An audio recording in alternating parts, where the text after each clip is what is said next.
या बैठकीला उपस्थित राज्याचे ग्रामविकास मंत्री, या जिल्ह्याचे पालकमंत्री आदरणीय जयकुमार गोरेजी,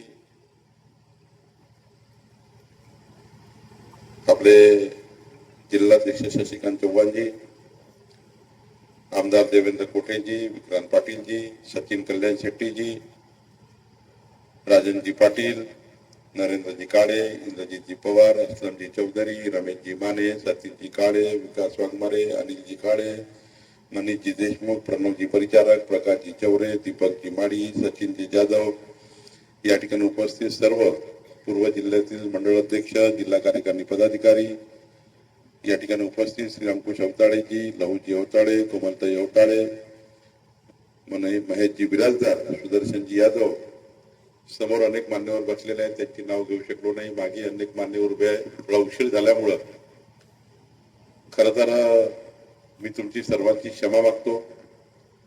आम्ही 8:30ला वेळेवर येणार होतो, 8:30ची वेळ दिली होती, पण सकाळी 7 पासून कुठेही न थांबता आम्ही प्रवास करतोय, तरी इतका उशीर झालाय आणि त्यामुळं आपल्याकडे पोहोचण्याकरता थोडा उशीर झाला. खर तर मला तुमच्या सर्वांचे मनापासून आभार मानायचे आहे की आपण सर्वांनी लोकसभेच्या, विधानसभेच्या, जिल्हा परिषदेच्या निवडणुकीमध्ये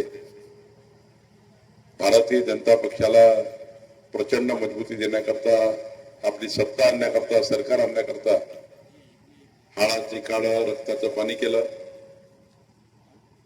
विधानसभेच्या निवडणुकीमध्ये आपल्या सर्वांची भावना होती की देवेंद्र फडणवीसजींचं सरकार यावं, देवेंद्र फडणवीसजींचा शपथविधी व्हावा आणि या महाराष्ट्रामध्ये गतिमान, पारदर्शी आणि लोकाभिमुख सरकार यावं. मी तुम्हाला नतमस्तक होतो. प्रचंड मेहनत आपल्या कार्यकर्त्यांनी केली, ध्येय वेळ होऊन कार्यकर्त्यांनी मेहनत केली, नेत्यांनी मेहनत केली आणि आज आपल्या सर्वांच्या सदिच्छेने, सर्वांच्या कामाने, तुम्ही केलेल्या मेहनतीमुळं आज महाराष्ट्रात देवेंद्र फडणवीसचं सरकार आलं. मी पक्षाचा अध्यक्ष असताना तुम्ही या ठिकाणी खूप मेहनत केली आहे, मला एकाएकाची मेहनत माहिती आहे. 2.5 वर्ष मी फक्त 27 दिवस मी घरी गेलो. महाराष्ट्र त्या 2.5 वर्षाच्या अध्यक्षपदाच्या कार्यकाळात केवळ मी 27 दिवस सोडले, तर महाराष्ट्राचा पूर्ण प्रवास केला. एकच ध्येय होतं की देवेंद्र फडणवीसांचं सरकार यावं. आणि आज मला या गोष्टीचा अभिमान आहे की महाराष्ट्राच्या इतिहासामधला सर्वात मजबूत सरकार, आतापर्यंत कुठल्याही सरकारला 1 मे 1960 पासून महाराष्ट्राची निर्मिती झाली, कुठल्याही सरकारला एवढं बहुमत नाहीये, तेवढं बहुमत देवेंद्र फडणवीस सरकारला आहे. 288 पैकी 217 आमदार असलेलं सरकार या महाराष्ट्रामध्ये आज या ठिकाणी आलं आहे. खरं तर आज मला या गोष्टीचा अभिमान आहे. तुम्ही एवढी मेहनत नसती केली, तुम्ही ती त्या ठिकाणी ताबडा मेहनत नसती केली, तर 51.78% मतं भाजपाला नसते मिळाले. आज आपण नेहमीच सांगायचो आपल्याला 51%ची लढाई लढायची आहे. आज मला या गोष्टीचा अभिमान आहे. सोलापूरच्या कार्यकर्त्यांनी, सोलापूरच्या जनतेने, सोलापूरच्या नागरिकांनी आपल्यावर विश्वास केला आणि महाराष्ट्रात देवेंद्र फडणवीस सरकार 51.78% मतं घेऊन निवडून आलं. जे आतापर्यंतच्या इतिहासातलं सर्वात मजबूत सरकार या महाराष्ट्रामध्ये आलं आहे. जयकुमार गोरेजींनी सांगितलं खरं आहे, त्या जिल्हा परिषदेमध्ये इतकं मोठं बहुमत आपण या ठिकाणी पालकमंत्रीजी आपण आल्यानंतर ज्याप्रमाणे रचना केली, त्याप्रमाणे या ठिकाणी मजबूतीने या ठिकाणी आपल्याला यश मिळालं. खरं तर आता हे यश जे आहे, हे यश जनतेच्या आशा अपेक्षेत आहे. आज आपल्या समोर काय महत्वाची भूमिका आहे की आज ज्या मतं आपण घेतले आहे, ते मताचं कर्ज आपण घेतलेलं आहे.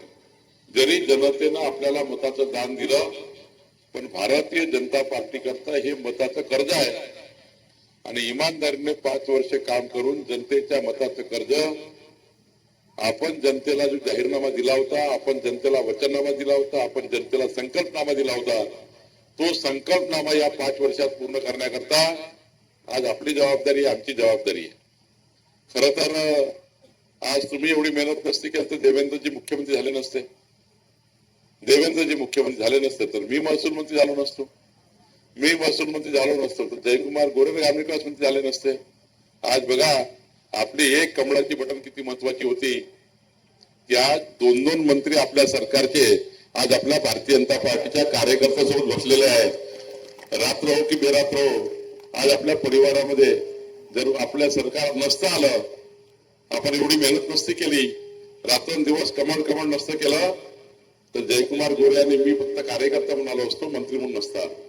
आणि त्यामुळे जेव्हा आपली प्रतिष्ठा करायला लागतं, जेव्हा आपली इज्जत करायला लागतं, आपल्या पार्टीची इज्जत करायला लागतं, तेव्हा आपला कार्यकर्ता जो मेहनत करतो त्या मेहनतीचे फळ आहे.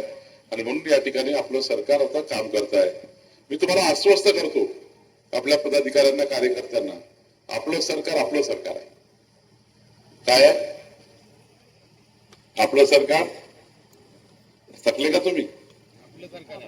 जेवण झालं का नाही? व्हायचं ना? आम्ही सकाळपासून उपाशी जाऊ, मुली जेवलो नाहीये. आपलं सरकार, जोरात जागा, आपलं सरकार. आवाज तरी तिकडे मागताय काय झालं? आपलं सरकार, आपली पार्टी, आपला मंत्री आपला मंत्री आहे. काँग्रेसचा मंत्री आपला मंत्री आहे का? आपलं सरकार आहे. आपलं सरकार समाजाच्या शेवटच्या व्यक्तीचा कार्यकर्ता आहे. आणि त्यामुळे म्हणून आपण या ठिकाणी विचार करतोय की या राज्याच्या जनतेला दिलेलं वचन पूर्ण करणं. आणि म्हणून देवेंद्र फडणवीस सरकारने या ठिकाणी अनेक निर्णय घेण्याचा प्रयत्न केलेला आहे. आता या ठिकाणी खूप निर्णय वाचून दाखवणार नाही, पण आज बघा आपलं सरकार आलं, महसूल मंत्री माझ्यावर जबाबदारी आली, ग्रामविकास मंत्री म्हणून या ठिकाणी जयकुमार गोरेवर जबाबदारी आली. आणि आज दोन्ही मंत्री म्हणून एक महत्वाचा निर्णय आपण घेतला की या राज्यातल्या ज्या गायरान जमिनी आहेत, त्या गायरान जमिनीवर जे 2011 पूर्वी 1 जानेवारी 2011 पूर्वी गायरांच्या जमिनीवर जी घरं झालेली आहे ती जागा ग्रामपंचायतला द्यायची आणि ग्रामपंचायतनं त्या सर्व घराचं रजिस्ट्रेशन करून द्यायचं आणि रजिस्ट्री करून द्यायचा निर्णय आपण केला. 1,500 फुटापर्यंत आता या ठिकाणी गायरांमध्ये बसलेल्या व्यक्तींचं या ठिकाणी नमुना आतमध्ये एंट्री घेऊन ग्रामपंचायतला नमुना आतमध्ये एंट्री घ्यायची. जिल्हाधिकाऱ्यांनी ही जागा ग्रामपंचायतच्या नावाने करून घ्यायची. गायरांची ज्या जागेवर घर आहेत ती जागा गायरांची जागा ग्रामपंचायतच्या नावाने करायची. ग्रामपंचायत नमुना आतमध्ये नोंद घ्यायची आणि नोंद झाल्यानंतर ग्रामपंचायतच्या सचिवांनी 1,000 रुपयामध्ये त्या सर्व घरांची रजिस्ट्री करून द्यायची. हा निर्णय आपल्या सरकारने केल्यामुळे हजारो लोकांना आपला फायदा होणार आहे. आपल्या सरकारने निर्णय केला की 1 जानेवारी 2011 पूर्वी सरकारी जागेवर बसलेल्या प्रत्येक माणसाला त्याची मालकी द्यायची आहे. आता 1,500 फुटापर्यंत घराचा पट्टा मिळवून देण्याची जबाबदारी आपल्या सरकारने घेतलेली आहे. 1 जानेवारी 2011 पूर्वी ज्या जागेवर जो लोक बसलेले असतील त्याचा घराचा पट्टा आपल्याला द्यायचा आहे. सर्वांसाठी घरे योजना आपल्याला राबवायची आहे. 30 लाख घरं माननीय जयकुमार गोरेजींनी देवेंद्र फडणवीसजीच्या माध्यमातून माननीय प्रधानमंत्री मोदीजीकडनं मिळवलेले आहेत. ते 30 लाख घराचं अनुदान आपल्याला आपल्या ग्रामीण भागामध्ये मिळवायचं आहे. एवढंच नाही, आता तर आपण राज्यातल्या कुठल्याही सरकारने हा निर्णय घेतला नाही, तो निर्णय आपण घेतलेला आहे. आता राज्यामध्ये मुख्यमंत्री बळीराजा पांदन शेतरस्ते वहिवाट रस्त्याची योजना आणली आहे. आता राज्यातले सर्व रस्ते आपण वहिवाटीचे रस्ते असतील, पानन रस्ते असतील, सर्व रस्त्याची मोजणी करणार आहे, सर्वांची आखणी करणार आहे. मोजणी करून दोन्ही बाजूला झाडं लावून 300 कोटी झाडं लावून या झाडाची मोजणी, झाडाची लागवड करून रस्त्याची वहिवाट त्या ठिकाणी रस्त्याची वहिवाट उघडी करायची आहे. आणि एवढंच नाही तर या 5 वर्षामध्ये 15 लाख रुपये प्रति किलोमीटर देऊन या ठिकाणी सर्व रस्त्याची मजबूतीकरण करण्याचा निर्णय आपण करतोय. जेणेकरून ग्राम विकास विभागाने, महसूल विभागाने मुख्यमंत्री बळीराजा पांदन रस्ते योजनेमध्ये सर्व रस्ते करण्याचा निर्णय आपण घेतलेला आहे. जसं नॅशनल हायवेला क्रमांक आहे, राज्यमार्गाला क्रमांक आहे, तसे क्रमांक प्रत्येक रस्त्याला देण्याचा निर्णय आपण केला आहे. प्रत्येक ग्रामीणच्या रस्ते, प्रत्येक क्षेत्रस्थांना, वहिवाटीच्या रस्त्यांना ग्रामीण मार्ग देण्याचा आपण निर्णय करतोय. आणि एवढंच नाही तर या ठिकाणी संपूर्ण रस्त्यांचं मजबूतीकरण करण्याचा निर्णय घेतोय. मी असा मानणारा कार्यकर्ता आहे की शेतकऱ्याच्या शेतात 12 तास वीज असेल, शेतकऱ्याच्या शेतात पाणी असेल आणि शेतकऱ्याच्या शेतामध्ये मजबूत रस्ता असेल तर शेतकऱ्याचा पोरगा कधी सरकारी नोकरी मागा जाणार नाही. तो आपल्या शेतीमध्ये 4 पट उत्पन्न घेईल आणि या ठिकाणी खऱ्या अर्थाने मजबूतीने काम करेल. खरं तर आपल्या सरकारने त्या महसूल खात्यात 48 निर्णय केले. तुकडेबंदी कायदा आपण निरस्त केला. तुकडेबंदी कायद्याने आता बघा, मी आताच बोललो, या ठिकाणी जयकुमार गोरे होते, सर्व होते. तुकडेबंदी कायद्याने आता जेवढे घर झाले आहेत त्या घराचं स्वामित्व देण्याचा निर्णय होणार आहे. या ठिकाणी आपण येण्याचा कायदा रद्द केला. या राज्यामध्ये आता कुठला येणे घेण्याची गरज नाही आहे. जिकडं ज्याचं रहिवासी क्षेत्र असेल रहिवासी असेल तर इंडस्ट्री करा, वाणिज्य असेल तर व्यापार करा, पण या राज्यामध्ये कुठे आता येण्याचा कायदा राहील. आता पुढच्या काळामध्ये तुमच्या जीवनातला सर्वात मोठी क्रांती करणारा, तुमचं आमूलाग्र परिवर्तन करणारा लँड टायटलिंग ऍक्ट येत आहे. आता तुमची जी प्रॉपर्टी आहे, सातबारा आहे, तुमचं घर आहे, या घराला त्या ठिकाणी कब्जेदार आहे. फक्त सातबारा म्हणजे काही मालकीत्व नाही आहे, सातबारा म्हणजे कब्जेदार आहे. पण पुढच्या काळामध्ये आपण असा कायदा आणतोय ज्यातनं या ठिकाणी आपल्या सर्वांच्या घरांचं स्वामित्व मिळणार आहे. मी एवढंच सांगेल, मी का सांगतोय की आपल्या कार्यकर्त्यांनी जी मेहनत केली आहे, त्या मेहनतीच्या भरोश्यावर जे आपलं सरकार आलं आहे, ते सरकार आता आपल्याला पुढे न्यायचं आहे. मी एवढीच विनंती करेल कार्यकर्त्यांना, कोणी निराश राहायचं नाही, कोणी निराश व्हायचं नाही. आपल्या कार्यकर्त्यांनी आज मजबूतीने आपलं सरकार आणलं आहे आणि आपलं सरकार तर 2047 पर्यंत राहणार आहे. कुठपर्यंत राहणार आहे? अरे जोराने बोला ना. कितीपर्यंत? आपलं सरकार आहे. काय म्हटलं मी? आपलं सरकार, आपली पार्टी, आपलं सरकार 2047 पर्यंत. 2047 पर्यंत आपलं सरकार राहणार आहे. कारण आपलं सरकार लोकाभिमुख आहे, आपलं सरकार पारदर्शी गतिमान राहणार आहे. या ठिकाणी जयकुमार गोरे सारखा एक तेज तर्रार ग्रामविकास मंत्री या ठिकाणी बसलेला आहे. काळजी करायची गरज नाही. या जिल्ह्याचा पालकमंत्री आहे. बघावा सचिन कल्याण शेट्टी किती दमदार आहे. चेहरा बघा सचिनचा. या देवेंद्र कोठे बघा कसा तुफान आहे.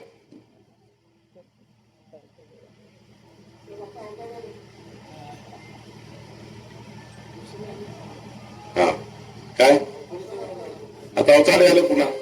समाधान, पूर्ण समाधान आहे. तेवढंच इकडे समाधानचा चेहरा बघा आहे, बघा किती जोरदार आहे. हे काँग्रेसवाल्याची हिंमत आहे त्यांच्या समोर. आणि त्यामुळे आपलं सरकार, आपली पार्टी, आपलं सरकार 2047चं सरकार. कितीचं सरकार? चिंता करायची गरज नाही. आपला मंत्री आहे. 2 गोष्टी बोलायच्या, 2 गोष्टी सांगायच्या, 2 गोष्टी करायच्या, काही काळजी करायची नाही. आणि आपल्या कार्यकर्त्यांनी जनतेचा जो वचन दिलं आहे, आज बघा तुम्ही जे जनतेला वचन दिले असेल ते वचन पूर्ण करण्याची जबाबदारी आमची आहे, आपली आहे. तुम्ही जेवढे काही कामं सांगाल ते कामं पूर्ण करायची जबाबदारी आमची आहे. सरकार तुम्ही आणलाय, सरकार जनतेच्या हिताकरता काम करणार आहे. त्यामुळे कार्यकर्त्यांनी आणलेलं प्रत्येक काम करणे मंत्र्याची जबाबदारी आहे, माझी जबाबदारी आहे. देवेंद्रजीने आम्हाला हेच सांगितलं आहे की आपल्या कार्यकर्त्यांनी जे सरकार आणलं त्या कार्यकर्त्याच्या पाठीशी उभं राहा. रात्री बेरात्री अपरात्री आपला कार्यकर्ता अडचणीत आला असेल, त्या कार्यकर्त्याच्या पाठीशी खंबीरपणे आम्ही उभं राहिलं पाहिजे. हीच पार्टीची भूमिका, हीच सरकारची भूमिका आहे. आपले अध्यक्ष रवींद्र चव्हाणजींच्या अध्यक्षतेखाली संघटना आपल्याला मजबूत करायची आहे आणि देवेंद्रजींच्या अध्यक्षतेखाली आपल्याला सरकार मजबूत करायचं आहे. आणि सरकार मजबूत करत असताना या ठिकाणी आपले गाव पंचायत ते पार्लमेंट पर्यंत आपला भारतीय जनता पार्टीचा कार्यकर्ता मजबूत झाला पाहिजे. याकरता जी जबाबदारी आहे ती जबाबदारी तर आम्ही पार पाडायची आहे. तुम्ही आपल्या जबाबदाऱ्या पार पाडल्या. तुम्ही खूप कष्ट केलाय कार्यकर्त्यांनी. या सरकार आणण्याकरता प्रचंड मेहनत केलेली आहे. पण एखाद्या कारणाने निराश होऊ नका. एखादं काम आज होईल, उद्या होईल. पण आपणच जर इंग्रजी बोलायला लागलो आपल्या सरकार विरुद्ध तर ते चांगलं नाही. कधी कधी आपला कार्यकर्ता निराश होऊन सोशल मीडियावर व्यक्त होतं, कुठे कुठे व्यक्त होतो. काय गरज आहे व्यक्त व्हायची? काँग्रेस पार्टी येणार आहे का आपला प्रश्न सोडवायला? आपला प्रश्न जयकुमार सोडणार आहे, आपला प्रश्न सचिन सोडणार आहे, आपला प्रश्न आपणच सोडवणार आहे. सोशल मीडियावर आपल्या सरकारबद्दल, आपल्या पार्टीबद्दल, आपल्या कार्यकर्त्याबद्दल बोलून काय फायदा आहे? आज बघा इतकी मजबूत जिल्हा परिषदाची निवडून आली आहे आणि जिल्हा परिषदला मजबूत करणारा या ठिकाणी ग्रामविकास मंत्री आहे आणि त्याच्यावर त्यांना महसूल देण्याकरता बावनकुळे आहे. कशा चिंता करायची गरज आहे? आणि आम्हा दोघांना मजबूत करण्याकरता देवेंद्रजी आहे. आणि देवेंद्रजी आज अष्टपैलू कर्तृत्वाचा धनी नेता आपल्या जवळ आहे. अष्टपैलू कर्तृत्वाचा धनी नेता. आणि त्यामुळे काळजी करायची गरज नाही. तुमचे सर्वांचे निवेदन मी घेणार आहे. तुमच्या निवेदनावर प्रत्येक निवेदनाचं काम करून तुम्हाला कळवणार आहे. आणि मी तुम्हाला एकच सांगतो, तुम्ही गावातले जेवढे काम असेल तेवढे आता करून घ्या. ग्रामविकास मंत्र्याकडे करून घ्या, महसूल मंत्र्याकडे करून घ्या. 2 विभाग महत्वाचे आहेत ग्रामीण भागाकरता. खरं तर राज्यामध्ये अनेक डिपार्टमेंट आहे, माझा त्याच्यावर काही प्रश्न नाही आहे. सर्व डिपार्टमेंट महत्वाचे आहेत, सर्व डिपार्टमेंट कामाचे आहे. पण तुम्हाला ग्रामविकास मंत्री आपल्या घरातला आहे, महसूल मंत्री आपल्या घरातला आहे, इतके मोठे नेते या ठिकाणी बसलेले आहे. त्यामुळे पुढच्या काळामध्ये जे जे काही प्रश्न, आता मी जून महिन्याच्या पहिल्या आठवड्यात पुन्हा येणार आहे, सर्व महानगरपालिकेचे प्रश्न सोडून देणार आहे. मी तेव्हा जिल्हा परिषदला 4 तास बसणार आहे. तेव्हा जिल्हा परिषदला 4 तास बसून माननीय ग्रामविकास मंत्री, महसूल मंत्री हे जर आजूबाजूला बसले, एकही प्रश्न शिल्लक राहत नाही, जिल्ह्याचा एकही प्रश्न शिल्लक राहत नाही. आणि मी जर या ठिकाणी मुख्यमंत्री आणि मी जर सोलापूर शहराचा विचार केला तर सोलापूर शहराचे प्रश्न राहणार नाही. आणि त्यामुळे आपण जनतेची जी मतं घेतली आहे, जो आश्वासन दिलंय, जे वचन दिलंय ते पूर्ण करू, एवढंच अभिवचन देतो. अंकुश अवताळेजी, तुमच्या निवडणुकीमध्ये मी या ठिकाणी माईकवर एक या ठिकाणी प्रश्न मांडला होता की घोडके वस्तीमध्ये आपण त्या ठिकाणी त्या घरं कायदेशीर करून देण्याचे. मी घोडके वस्तीचे सर्व घरं कायदेशीर करून देतो, काळजी करू नका. 25/3/2026 ला जो शासन निर्णय आपण केलेला आहे, त्या निर्णयामध्ये 1 जानेवारी 2011 पूर्वीचे सर्व घरं कायदेशीर करण्याचा अधिकार तहसीलदारला दिला. तहसीलदार आहे का पुढे? तहसीलदार हो, तहसीलदार तुम्हाला अधिकार दिले, आता दिले ना अधिकार, मग घोडके वस्ती झालं पाहिजे ना. जेव्हा 25/3/2026 ला 25/3/2026 झाले, आता 4 झाला, 5वा झाला, 6वा महिना येते झाला, 2 महिने झाले शासन निर्णय केला, काही करायचं नाही तुम्हाला. 25/3 मुळे तुम्हाला सर्व अधिकार तहसीलदारला देऊन टाकले. काय राहिले का शिल्लक? मला जून महिन्याच्या पहिल्या आठवड्यात येण्यापूर्वी घोडके वस्तीचे सर्व मालकी दिली पाहिजे, त्यांचा सर्व पट्टे वाटप झाले पाहिजे, याची काळजी आपण घ्या. आणि आज जेवढे प्रश्न माझ्यासमोर उपस्थित होतील त्या सर्व प्रश्नाला निकाली काढण्याची जबाबदारी या ठिकाणी माझी आहे. आपण सर्वांनी जे निवेदन आणलं ते मला द्या. मी पुन्हा एकदा आपली क्षमा मागतो आणि तुमचे खूप खूप आभार मानतो. तुमच्यासारख्या देवदुर्लभ कार्यकर्त्यांनी जे 51% मतं घेऊन आपलं सरकार आणलं त्याबद्दल मी सर्वांचे आभार मानतो. खूप खूप धन्यवाद.